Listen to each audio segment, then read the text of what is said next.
بسم اللہ الرحمن الرحیم۔ آج ہم پڑھیں گے جنوبی ایشیا میں برطانوی نظام تعلیم۔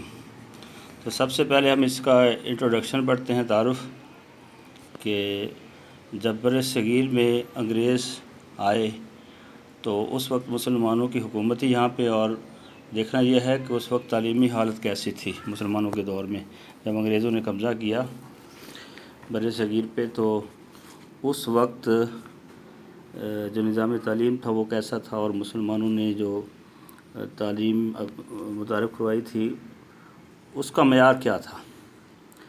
تو یہ بات روز روشن کی طرح آیا ہے کہ انگریز مورخین اور ذمہ داران حکومت اس بات کے بالکل متعارف تھے کہ مسلمانوں کے دور میں بر صغیر میں تعلیم عام تھی، مفت تھی، معیار تعلیم بہت بلند تھا اور تعلیمی سہولتیں وافر تھیں۔ اس کا ثبوت ہمیں ان کے جو اہم اسکالرس تھے انہوں نے اپنے خیالات کا جو اظہار کیا ہے وہاں سے ہمیں پتہ چلتا ہے، ان کی دستاویز سے۔ تو سر تھامس منرو تھے، انہوں نے 25 جون 1822 میں ایک رپورٹ تیار کی تھی تعلیم کے حوالے سے۔ تو یہ سب سے پہلی اہم دستاویز ہے جس میں اس بات کا اعتراف کیا گیا ہے کہ مدراس کے صوبے میں ہر 500 افراد کی آبادی میں ایک اسکول موجود تھا، اور آبادی کی 1/3 لوگوں کو اسکول کی سہولتیں بھی دستیاب تھیں۔ اس طرح بمبئی میں بھی تعلیم کی وسعت کے بارے میں آر.بی. پرولیکر جو ہے انہوں نے اپنے خیالات کا اظہار کرتے ہوئے لکھا ہے کہ ہندوستان میں پڑھے لکھے لوگوں کا تناسب اتنا ہی ہے جتنا یورپی ممالک میں ہے۔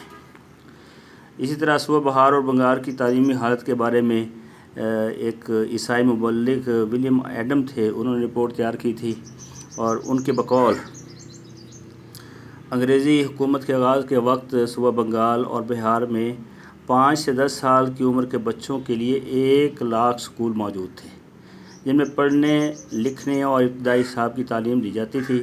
اس طرح پنجاب کے متعلق مسٹر آلڈر نے رپورٹ تیار کی اور اس نے بتایا تھا کہ تعلیم یہاں عام ہے، مسلمان، ہندو اور سکھ سبھی تعلیم حاصل کرتے ہیں، البتہ یہاں پہ اساتذہ صرف مسلمان ہیں۔ اسی طرح سر ولیم ہنٹر ہیں، انہوں نے ہندوستانی مسلمانوں کے متعلق لکھا ہے کہ ہمارے ملک پر جو ہم نے قبضہ کیا ہے اس سے پہلے مسلمان نہ صرف سیاسی اعتبار سے بلکہ علمی اعتبار سے ہندوستان میں بڑی قوت رکھتے تھے، اور ان کا نظام تعلیم اعلیٰ درجہ کی ذہنی تربیت دیتا تھا، اور یہ ہندوستان کے دیگر تمام تعلیمی نظاموں سے بدرجہ بہتر تھا۔ تو ان رپورٹوں سے اندازہ لگانا مشکل نہیں ہے کہ انگریزوں نے جس وقت بر صغیر پاک و ہند پر قبضہ کیا اس وقت مسلم نظام تعلیم اپنے عروج پر تھا، اور کوئی گاؤں ایسا نہ تھا جہاں کوئی مدرسہ نہ تھا۔ اب ہم دیکھتے ہیں کہ انگریز جو ہے وہ ہندوستان میں جب آئے تو کس غرض سے آئے تھے، اور پھر انہوں نے کون سے مقاصد حاصل کر لیے۔ تو شروع میں جب بر صغیر پاک و ہند میں انگریز آئے تو وہ تجارت کی غرض سے اصل میں آئے تھے، لیکن آخر کار وہ اس ملک کے حکمران بن بیٹھے۔ ایسٹ انڈیا کمپنی نے تجارت سے زیادہ ایک اور نمایاں سیاسی حیثیت بھی حاصل کر لی تھی، اور 1757 میں جنگ پلاسی کے بعد ایک حکمران طاقت بن کر یہ ایسٹ انڈیا کمپنی ابھری۔ 1765 میں مغل حکمران شاہ عالم نے بنگال، بہار اور اڑیسہ کا انتظام یہ ہے انگریزوں کے حوالے کر دیا تھا۔ یہیں سے بر صغیر پاک و ہند میں انگریزوں کی سیاسی اور تعلیمی حکمت عملی کا آغاز ہوا۔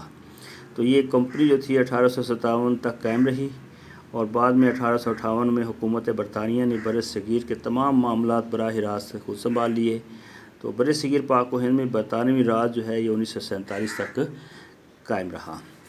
پھر اگر ہم دیکھیں تو 1757 سے لے کر 1947 تک جائزہ لینے سے ہم نتیجے پہ پہنچتے ہیں کہ برطانوی جو حکومت تھی اور اس سے پہلے جو ایسٹ انڈیا کمپنی تھی، ان کے جو ادوار ہیں ان میں تعلیمی نقطہ نظر سے کوئی خاص فرق ہمیں نظر نہیں آتا، بلکہ یہ ایک تسلسل تھا۔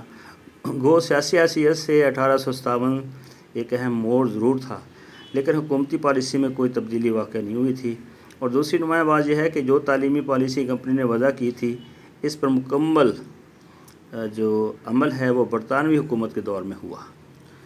تو بر صغیر کے لیے بنائی جانے والی انگریزوں کی تعلیمی حکمت کو سمجھنے کے لیے ایسٹ انڈیا کمپنی کے دور کے جو فکری رجحانات ہیں ان کا جائزہ لینا بہت ضروری ہے۔ تو ہم اگلے لیکچر میں انشاءاللہ ایسٹ انڈیا کمپنی کے بارے میں تفصیل سے بات کریں۔ تب تک کے لیے اللہ حافظ۔